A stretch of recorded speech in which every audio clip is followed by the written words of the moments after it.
Hey guys, what's up? This is Reed bringing you the ace match for the Go4SC 2 Cup number 89. Yeah. So anyways, Fargo, our blue Terran player over here, GGL, to his opponent, who will respond in just a second, have fun, from dKiLLeR, the yellow Zerg player over here. So we've seen 4 games so far of Fargo, who loves to go 1-1-1, loves to go Marine and Hellion Pressure, also loves the Banshee Harass. And our friend dKiLLeR over here, who also loves... I feel like I'm introducing historical figures for Bill and Ted's Excellent Adventure. But he loves, well, Baneling busts, unfavorable base trades, and lots of nice stuff like that. So one thing that Fargo does not love is cross positions, which happens to be where killer spawns every single time, apparently. And this is new Lost Temple version map thing, no grammar involved in that statement, but Shattered Temple, the Shattered Temple, I believe. And the differences include hot map artifacts in the middle. Biggest one that makes some sort of a difference is that there's no island expansion anymore, so you can't, actually there never was an island expansion, but it's a little bit more like that one map that does have an island expansion that I can't remember right now. So, I think it was Lost Temple, yes. Anyways, now blocked off by rocks. You can see the nice little expansion back there with the gold right in front of it. You can siege here to reach up there, and likewise, if you siege up there, you can deny gas. Mirrored in the middle with rotational symmetry. Thank you, drone, for giving us some light on the subject. The raised sections are on either side, with some nice little statues right there. So the drone scout does get in for dKiLLeR. dKiLLeR going for a fast hatchery into spawning pool with the 12 extractor trick. So, I guess it's 11. Was not paying attention at all. Anyways, too busy talking about other important things, right? Not really. So, drone scout gonna go in here and plant down the extractor steel. So, only one gas gonna come out. The real reason that Zerg players do this is to deny Banshee Harass, as that does take 2 gas to really pull off very well, especially Cloak Banshees. So, not gonna have any of that. Is he gonna let it finish, or is he gonna continue to cancel that? Almost done. Yes, it goes down. So, just going to be leaving that there, allowing it to continue to harass Fargo over there. So Fargo, a little bit of a new player. I've introduced him a few times, but I'll put a link down in the bottom for his introduction on Team Liquid, where he has submitted a replay pack that is pretty darn extensive, like Grubby, Night End, TLO, a bunch of your favorite names and favorite games. That rhymes. But what also rhymes... No, I'm just kidding, it doesn't rhyme. Here we go. killLeR is going to be checking out the production tab with us.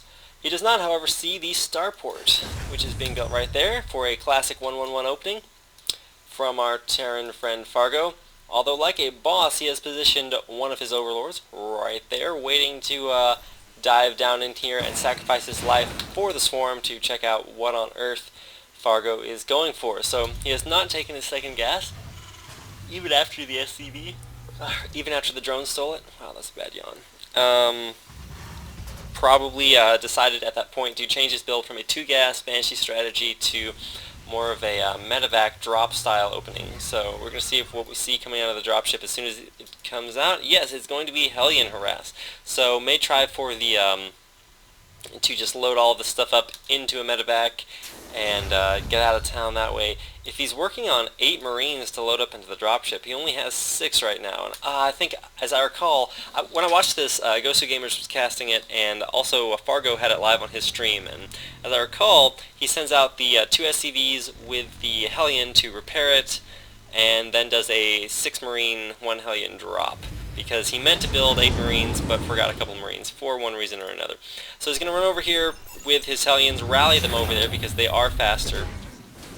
And, actually, I guess he's not rallying that over there. So he's going to send his Hellions over here with SCVs and Marines in the medevac, and ferry them over into this dark area. And we're going to go ahead and switch over to killLeR's point of view. well, not point of view, vision rather. And check out this part of his base, and as you can see, it is totally dark, but he's moving in there with an Overlord. This is just the perfect spot for troops to be ferried in, and if we switch to everyone's view, we can see that they are indeed ferried down here right off the creep. He's going to drop the SCVs off. SCVs set to auto repair, and the Hellions going to go down into the natural expansion for massive damage. Killed off a couple of Zerglings, 3 Zerglings, and an Overlord. May get the Queen, going to get another Overlord. Make sure to supply cap your opponent so he cannot be making a whole bunch of those roaches. Drones coming up from the expansion as well as from the natural. That didn't make any sense, as well as from the main, rather. And going to be surrounding these Hellions. So many drones getting hit by the splash damage from the Hellions. The Hellions are being repaired like a boss by these little SCV guys. Marines trying to micro back and forth. Need to pick up the Marines with the medevac, but the medevac does go down. So if we go ahead and check out the income tab, we can see 25 harvesters to 22, and that is a little bit normal as far as I can tell, because, well, this is not normal. He has tons of drones in his main and none at his expansion, which is a result of ferrying them in there. Had an idle drone, but went ahead and put it back on gas with another couple drones, threw these 3 back on the minerals. Maybe not needing gas, so that was a fairly effective harassment from Fargo, with the exception that he lost a dropship, 2 Hellions, 2 SCVs, and 6 Marines, which is a pretty hefty investment. One thing about the trading with Zerg is that they run off of larvae and you run off of production facilities. You still have your production facilities, they do not have their larvae, so it's a little bit better of an investment for Terran to keep trading armies early game, but if you start trading towards the mid, then they just outproduce you, and they being the Zerg players. So expansion coming down here for Fargo, and we're going to see how well he's going to be able to expand this. So you can see Zerglings being placed around here. As I recall, he does a little Zergling dance all up and down here.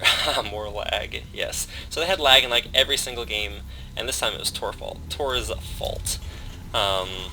But he does go ahead and leave, so no more lag as far as I can recall. So Overlord's definitely out here scouting where their lives, and Overseer hidden in here, maybe checking for Cloak Banshees coming around the side. Definitely a good idea. You should check that out if you are having a lot of problems with Cloak Banshees. Reactive Marines on 2 barracks, so going to be just going Mass Marine to... did he salvage a bunker there? I guess he, yeah, he did Banshee harass, but it did not get anything done, and goes ahead and does the Zergling dance right here. If you ever wanted to know if Zerglings could dance, well, there you go.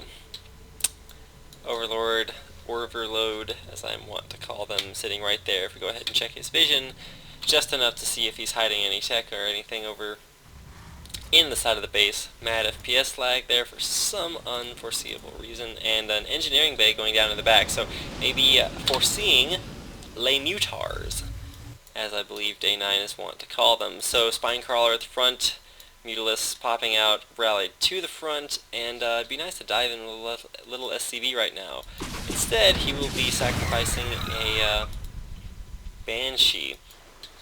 Actually not sacrificing it, realizing that it is vulnerable out there, and because he built the engineering bay, he's probably going to be okay as far as turrets, except he's not building any. So he has the Marines placed in the absolute perfect position. Notice the Overlord's right over there, and Mutalisk's running around spotting for this extra hatchery. Well, they're not actually spotting for it, they are going back here to guard it. Probably going to be grouping up. You can see the Zerg troops streaming around the map, along with one little Zergling running out there to take the watchtower. Nice APM. In fact, if we go and check that out, we have over 200 APM there for dKiLLeR. Perfect placement for Marines, but no, they're running away, run back. The Marines definitely slacking on the job, and they are going to kill off the SCV building, that missile turret, along with, well, they might have gotten those reactors, but one missile turret in the mineral line is going to keep these Mutalisks from being too effective. Marines running around in the back, wary of these little guys popping back in. Stim, I do not believe is done for Fargo. No, he still has another 25 seconds or so. So I don't think dKiLLeR realized that those Marines were that vulnerable. Non-stim Marines, definitely a fair matchup against Mutalisks. And one of the things Fargo does that I've noticed is that he moves out with everything. I mean, he has like 3 or 4 turrets in his main. One more just going up, and no forces. So if you counterattack him, you're probably going to do tons of damage, but one of the things about playing Zerg is that they don't counterattack well at all, especially not when you have this killing their base.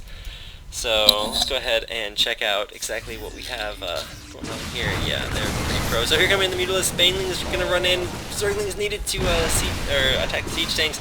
Massive siege shots killing every single Baneling. And what counters Marines? Banelings. What don't you have anymore? Yeah. So gonna send off a small contingent of Marines to run down here and see if he has anything from the natural expansion. Wow, and Ion at the worst position possible. Banelings coming in there forcing the Marines to run. That means the Mutalisk get a free chance to pick off the tanks. Banelings exploding into the tanks. Going to be able to kill off all the tanks. Banshee runs in there to kill stuff that I don't know about. And a couple more Banelings morphing. 8, 9, 10 Mutalisks. And he realizes he doesn't have enough to break this. So with 10 Mutalisks, 12 Zerglings, and not enough to kill off the Marine push, dKiLLeR leaves with no GG. So a little bit surprising. He did have an expansion over here, and if we, I don't know, if we check out the army tab, you can see he's way down there. Apparently did not have the larva to produce any more forces, and was quite upset about losing to such a simple push. So Fargo does go ahead and win Go4SC 2 Cup number 89, and I believe he is up to, I don't know, it's somewhere close to 100 points as far as Go4 Gamers reporting was concerned. So I'll go ahead and put a link down in the description to the ESL article where you can go check out the Go4SC 2 Cups as well as the league standings and more of Fargo's fantastic replays. So props to him for putting out his massive replay pack, which will also have a link in the description, and for dKiLLeR for providing us such an entertaining finals. So thanks for watching, guys, and I hope you enjoyed. Like, subscribe, whatever you want to do, and I will see you guys next time. GG.